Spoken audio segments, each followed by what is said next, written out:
Hey everyone, this is Taiki. Today I want to talk about what surprised me as a Japanese person when I was living in Canada.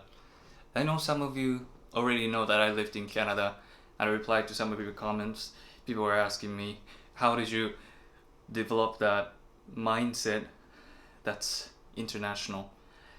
And I said, oh, I lived in Canada when I was 15. And I never really talked about how I had an impression of the Western culture in general. So I'm gonna talk about Canada as it's the longest time that I lived abroad for a year. Second longest time was 2 months in the UK in 2023 in summer. So I'll get to the point. Firstly, everything was bigger than that in Japan. Everything like houses, much bigger, dogs, much bigger, cars, people, taller. Probably in America, you have bigger in this way and that way, but in Canadian people, they are relatively slimmer, like Japanese people, but they're taller because they're white people. The shoes they wear are obviously bigger than the shoes that Japanese people wear. I wear like 8, I think. It's like 26.5 centimeters. I'm not sure if that's 8 in American or whatever. I mean, I already had that anticipation that everything is going to be bigger than in Japan. But the houses were like, you have to be like a very rich person to own a ordinary mediocre house in Canada. So it was really surprising. Everyone looked like a millionaire to me. They have a garden, they had a swimming pool sometimes, and they weren't that rich. They were like average, mediocre earning people. And also, people who had more pronounced facial expressions. Like, I don't know, I have to work on that, really, but people have more facial expression than Japanese people. When they seem surprised, they'll be like, but Japanese people are like, ah. You see the difference? It's hard to describe. You have to see it yourself. You have to come to Japan, see yourself. You have to see the shop clerks. They're ridiculously monotonous, and their facial expressions are really poor. And I know I said this before in one of my previous videos that Western people in general are friendlier than Japanese people in terms of outgoing. Like, people are, in general, people are more outgoing, less nerdy people. Japan has lots of nerdy people with a, what do you call, craned neck, with a too much computer games or low self-esteem or whatever.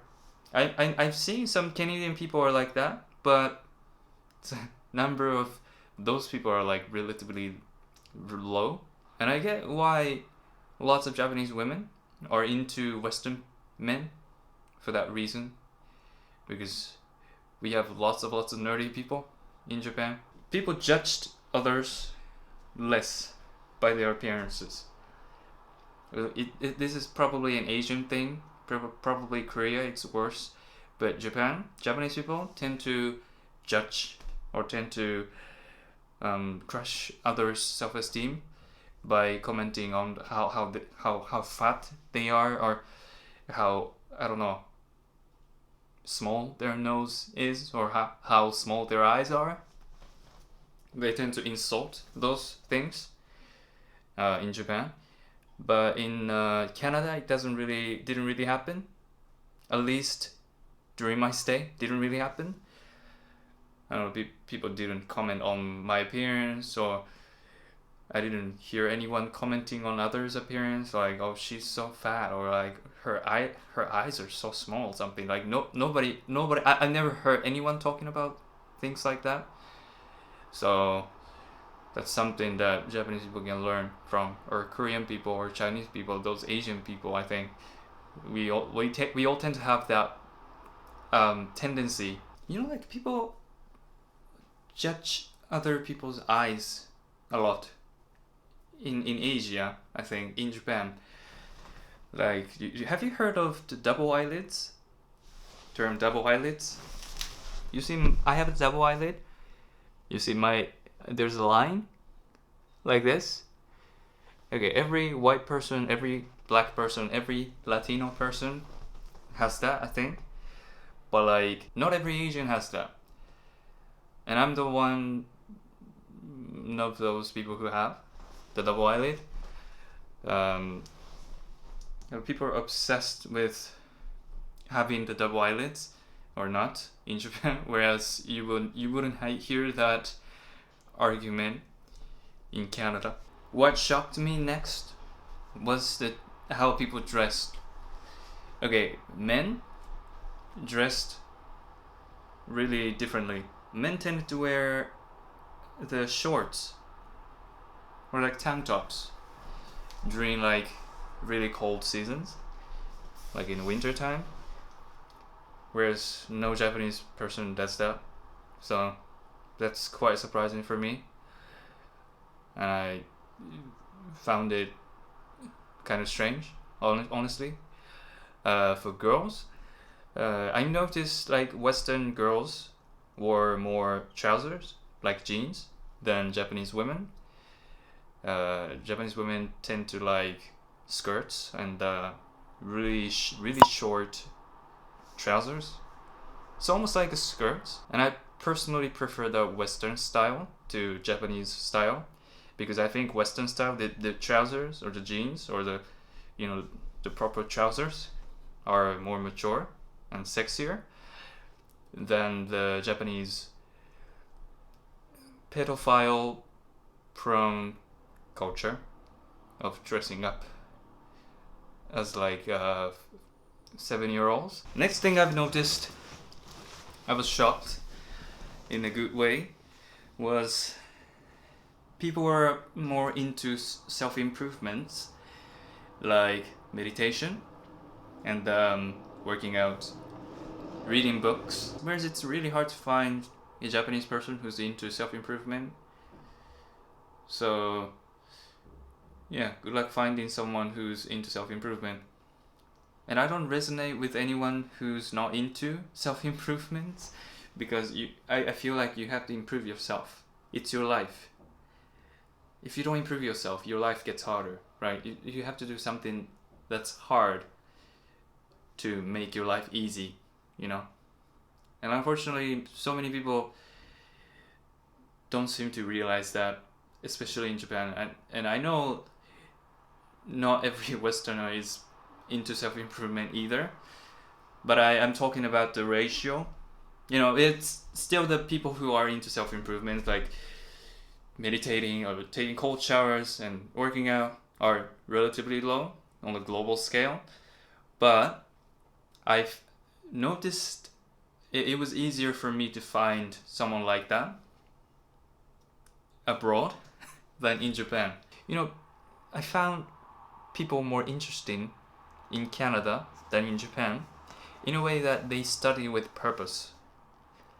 If you ask like anyone, could be like even like a teenager, they could be like, oh, I have a dream, I want to get into this university and become, I don't know, a doctor or something, you know.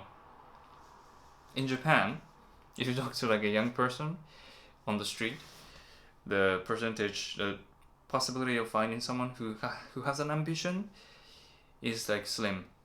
You know why? Because we're brought up to see university life as a playground of life, or some people call it summer break of life. Okay, lots of Japanese people see life as studying until university. Okay, getting to university, graduation is easy. Graduating from universities are easy because they focus on entrance.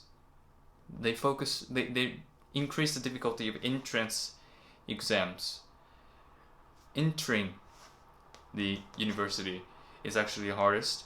Okay, once you get through that, you'll be able to play for 4 years, right? Because you have university for 4 years typically. After that, we have a workaholic, brutal work culture. So that's why people call it, those 4 years, the break or summer break, playground of life. They're hoping to play, usually, university. I know some of you say, okay, it's similar to that in the US, but at least in the US, graduation, you have to try hard. Whereas most Japanese universities, usually the entrance is the hardest. Getting credits are like, okay, I didn't find it difficult, personally. And that's what I've noticed. I've found many more Western people ambitious about their life, what they want to do. Some of them take a gap year. I know it's a cultural thing to have a gap year, and they explore the world. Whereas like it's really rare to find a person like that in Japan. Like a Japanese person who's into ambitious life. I mean, that's why it's blue ocean for me to talk about these things on YouTube, because nobody else, no Japanese person, other Japanese person, is willing to do this sort of thing. So I'm kind of appreciative that very few people are into improving themselves, because that means I choose to be different, and I choose to be better than anyone else because I work really hard on myself, on my life, to achieve what I want. So in a way, I sometimes am grateful, but like talking to Japanese people are less interesting than talking to Western people usually. Just a difference in values is a huge role.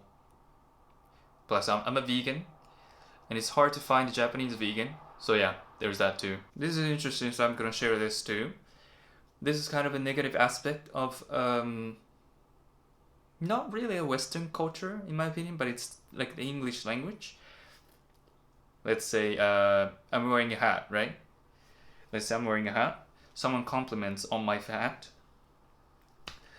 and I say thank you, and they say you're welcome. It doesn't happen in Japanese or in Japan. If you just compliment someone, you're not doing anything, right? You're not doing anything worth receiving gratitude. That's kind of Japanese culture, right? If you actually do, for example, if someone picked up my pen or picked up my wallet or something on the ground, I said thanks, they could say, oh, you're welcome. It's fine. But if you're just complimenting my hat, it's like, you don't really say you're welcome. So I find it really strange and uncomfortable. Sometimes when I go used to it, it's like, okay, that's how it is. If someone tells me I'm a good person, and I say, oh, thanks, they say, you're welcome. I know you're brought up in an English culture. It's not weird at all. But for a Japanese person, it's kind of strange. Thank you so much for watching. Thank you for subscribing. I've just noticed that I've reached 7,000 subscribers. That's huge. Thank you so much for subscribing. Thank you so much for watching. Thank you for sharing my videos. And I'm so grateful. And I'm trying to reach 10,000 subscribers. So someday, yeah. So I will keep posting, and I will do a live stream again when I reach 10,000 subscribers. Just ask me anything session. And I also want to promote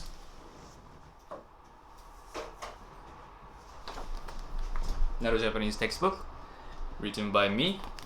That's me in Sherlock Holmes Museum in London. This book teaches you an amusing, creative way to learn Japanese or any other language. So if you're struggling with having fun in general, this book is going to help you with that. And it's really short book. It's got like 100 pages, and it's quite font is quite big. You can also read it on Kindle as well. I will link in the description below. You can check that out. And that's it for today. Thank you so much for watching. I'll see you in the next time. Until next time.